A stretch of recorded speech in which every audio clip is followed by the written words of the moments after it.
Okay, so for book clubs today, guys, we're going to continue what we started earlier in the day talking about literal and figurative language, or literal and non-literal language. It means the same thing. Okay, but we're going to apply it to the 100 Dresses book. So we're going to click on Seesaw. Now, this is for the people at home. If you need to do this on Seesaw, you can. Otherwise, you guys have it in your book club packet. Okay, but if you can't find your book club packet or for some reason, it's here. I just assigned it. I don't know if I put it in book club for your book club journal. Okay, so anyways, you're just going to fill in your answers and click submit. What it looks like is, let me add response,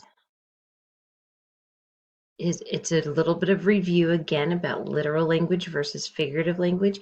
And then you are going to choose 2 to 3 pieces, um, like sentences, guys. We're just talking about sentences that you can find in the book 100 Dresses that are showing examples of literal language, something that the character actually does, and figurative language, where it takes it a little bit beyond the dictionary definition. Okay, so just a couple examples in each one. And then, why does the author include figurative language in this text? And how does this figurative language affect the reader? Hopefully, you were listening earlier when we talked about this during literacy time, because I mentioned it many, many times.